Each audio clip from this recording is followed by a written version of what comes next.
Assalamualaikum warahmatullahi wabarakatuh. Berjumpa lagi di Gula Darah Normal 65 Channel. Moto pengendalian diabetes: tanpa nasi, tanpa tepung, tanpa gula, tanpa obat, dan tanpa diabetes. Tema kali ini adalah pengidap diabetes beresiko mengalami gagal ginjal. Tidak ada seorang pun yang ingin mengalami gagal ginjal. Pengidap diabetes memiliki risiko yang sangat besar untuk mengalami gagal ginjal. Oleh karena itu, pengidap diabetes harus hati-hati. Usahakan kadar gula darah selalu dalam keadaan normal. Untuk itu, pola hidup sehat diabetes adalah salah satu cara mencegah terjadinya gagal ginjal.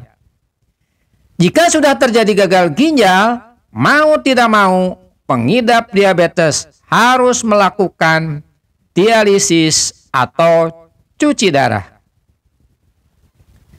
Nefropati diabetik atau ginjal diabetes adalah kondisi di mana ginjal mengalami komplikasi akibat diabetes mellitus. Ketika seseorang mengalami ginjal diabetes, kemampuan kerja ginjalnya tidak optimal. Jika dibiarkan, maka akan berpotensi merusak fungsi ginjal. Apa itu ginjal diabetes?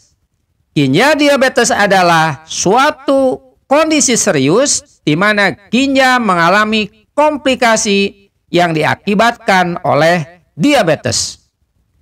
Kondisi ini dapat memengaruhi fungsi ginjal dalam mengeluarkan cairan berlebih dan racun dari dalam tubuh. Seiring berjalannya waktu, ginjal diabetes dapat menyebabkan rusaknya sistem penyaringan di dalam ginjal yang berpotensi mengakibatkan gagal ginjal. Semakin lama seseorang mengidap diabetes, maka akan semakin tinggi pula risiko mengalami gagal ginjal. Apa penyebab ginjal diabetes? Ginjal diabetes disebabkan oleh kerusakan pada nefron. Apa itu nefron? Nefron yaitu bagian pada ginjal yang berfungsi menyaring racun dalam darah dan membuang kelebihan cairan dalam tubuh. Jika fungsi nefron terganggu, akan menyebabkan protein atau albumin terbuang dalam urin dalam jumlah tidak normal.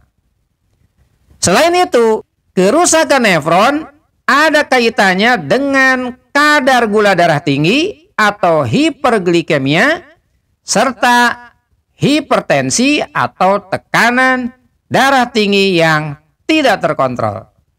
Nah, sekarang apa saja gejala ginjal diabetes? Ginjal diabetes terkadang tidak menunjukkan gejala di tahap-tahap awal. Tetapi jika kerusakan ginjal terus-menerus, biasanya akan timbul beberapa gejala seperti berikut ini. Kehilangan nafsu makan. Berikutnya, mudah merasa lelah. Selanjutnya, mual dan muntah. Yang berikutnya, kulit terasa gatal dan kering. Selanjutnya, merasa lemas. Nah, yang berikutnya, mengalami sesak nafas. Yang berikutnya, berat badan menurun cukup drastis. Selanjutnya, peradangan pada lengan dan tungkai. Yang selanjutnya, sulit fokus. Berikutnya, ditemukan protein dalam urin. Dan yang berikutnya, bengkak pada mata dan kram otot. Itu gejala dari ginjal diabetes. Bagaimana diagnosis ginjal diabetes? Komplikasi pada ginjal dapat dideteksi lebih dini apabila penderita diabetes rutin menjalani pemeriksaan. Biasanya, dokter akan melakukan beberapa tes, di antaranya adalah yang pertama, tes kreatinin. Tes kreatinin bertujuan mengukur kadar kreatinin dalam darah. Apa itu kreatinin? Kreatinin merupakan limbah sisa metabolisme tubuh yang seharusnya dibuang bersama urin. Jika terdapat kerusakan pada nefron, maka kreatinin dalam darah tidak normal. Nah, sekarang berapa angka normal kreatinin pada usia 16 sampai 60 tahun adalah sebagai berikut. 0,7 sampai 1,3 mg per desiliter untuk pria dan 0,6 sampai 1,1 untuk wanita. Itu adalah kreatinin normal pada usia 18 sampai 60 tahun. Yang kedua, dilakukan tes blood urea nitrogen atau ureum. Tes ureum dilakukan untuk mengukur kadar urea nitrogen dalam darah. Sama halnya dengan kreatinin, urea nitrogen merupakan sisa metabolisme yang seharusnya disaring dan dibuang bersama urin. Jika terdapat kerusakan pada nefron, maka urea nitrogen dalam darah tidak stabil atau tidak normal. Nah, sekarang berapa angka normal hasil tes ureum? Yang pertama, 7 sampai 20 mg per desiliter untuk anak usia 1 sampai 17 tahun. Berikutnya, 6 sampai 21 mg per desiliter pada wanita dewasa dan 8 sampai 24 mg per desiliter pada pria dewasa. Itu merupakan batas ureum normal. Yang ketiga, tes albumin urin. Ginjal diabetes juga bisa dideteksi melalui tes albumin urin. Apabila dalam urin diketahui mengandung protein, maka diduga pasien menderita ginjal diabetes. Tes ini dilakukan dengan mengambil sampel urin secara acak di pagi hari. Hasil tes ureum dapat menunjukkan sebagai berikut. Pertama, jika protein atau albumin dalam urin kurang dari 30 mg, artinya kadar albumin dalam urin masih dikategorikan normal. Jika protein atau albumin dalam urin 30 sampai 300 mg, artinya terdapat dugaan penyakit ginjal tahap awal.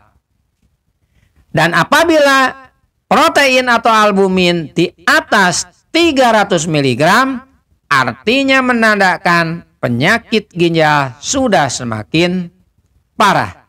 Nah, sekarang apa faktor risiko yang memengaruhi ginjal diabetes? Setiap penderita diabetes memiliki risiko untuk mengalami ginjal diabetes. Namun, beberapa faktor lain dapat meningkatkan risiko tersebut.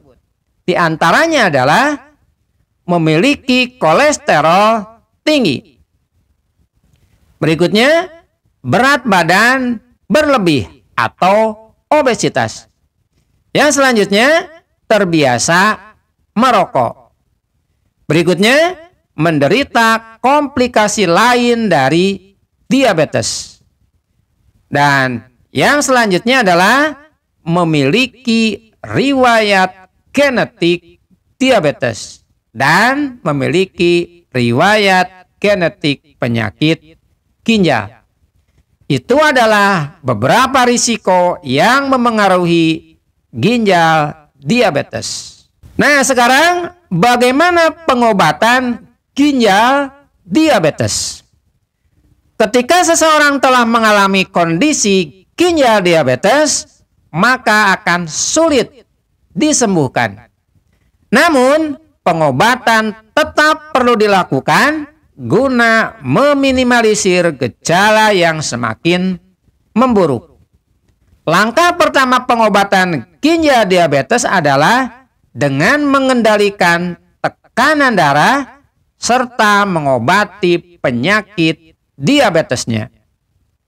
Pola hidup sehat diabetes merupakan salah satu cara pencegahan terjadinya nefropati diabetik atau ginjal diabetes. Semoga kita dijauhkan dari penyakit ginjal diabetes sehingga kita terhindar dari gagal ginjal. Terima kasih. Assalamualaikum warahmatullahi wabarakatuh.